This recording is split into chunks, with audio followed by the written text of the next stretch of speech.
7 राज्यों के उपचुनाव के नतीजों से न सिर्फ इंडिया गठबंधन ने अपनी एकजुटता को बरकरार रखा, बल्कि प्रधानमंत्री नरेंद्र मोदी और अमित शाह को आने वाले चुनाव में कड़ी चुनौती मिलने के संकेत दे दिए।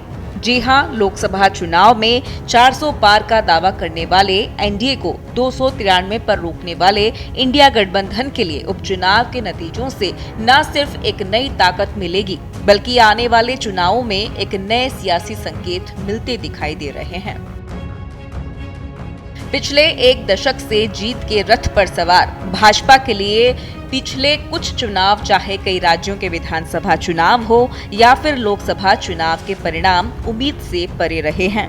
ऐसे में सबसे बड़ा सवाल ये खड़ा होता है कि क्या ये विपक्ष की एकता की ताकत है या फिर भाजपा कमजोर होती दिख रही है।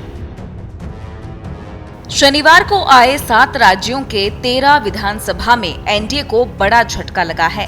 नतीजों की ओर देखें तो कांग्रेस और टीएमसी ने 4-4 सीटें जीती है, जबकि बीजेपी 2 सीटों पर जीत हासिल कर सकी। जालंधर सीट आम आदमी पार्टी जीत चुकी है। पश्चिम बंगाल में सभी 4 सीटों पर टीएमसी ने कब्जा जमा लिया है। वहीं हिमाचल प्रदेश में मुकाबला 2-1 का रहा, जहां 2 सीटों पर सत्ताधारी कांग्रेस जीती और 1 पर बीजेपी ने जीत हासिल की। 7 राज्यों के अलग अलग 13 विधानसभा सीट पर आए चुनाव के नतीजों पर नजर डालें तो हिमाचल प्रदेश की 3 सीटों में से 2 सीटों पर कांग्रेस ने जीत हासिल की है। देहरा सीट से सीएम सुखू की पत्नी 9,399 वोटों से चुनाव जीती। वहीं नालागढ़ सीट से कांग्रेस के हरदीप सिंह ने बीजेपी के एल ठाकुर को करीब 9,000 वोटों से हराया। हमीरपुर में बीजेपी के आशीष शर्मा ने कांग्रेस के पुष्पेंद्र वर्मा को कड़े मुकाबले में 1571 वोटों से हराया। पश्चिम बंगाल के 4 विधानसभा सीटों पर सत्ताधारी तृणमूल कांग्रेस ने क्लीन स्वीप किया है। रायगंज, बागदा, राणाघाट और मानिकतला सीट पर टीएमसी उम्मीदवारों ने शानदार जीत हासिल की। पंजाब के जालंधर पश्चिम सीट से आम आदमी पार्टी के मोहिंदर भगत ने बीजेपी के शीतल अंगुरल को करीब 37,000 वोटों से हराया।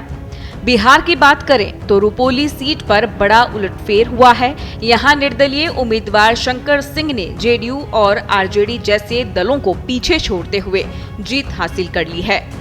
जेडीयू के कलाधर मंडल दूसरे नंबर पर रहे, जबकि इस सीट से विधायक रही बीमा भारती तीसरे नंबर पर रही। तमिलनाडु की विक्रावड़ी सीट पर सत्ताधारी डीएमके ने जीत हासिल की है। वहीं मध्य प्रदेश की अमरवाड़ा सीट पर भी रिजल्ट सामने आया, जहां बीजेपी से कमलेश शाह 3,252 वोटों से जीत गए हैं, तो वहीं कांग्रेस से धीरन शाह की हार हो गई है।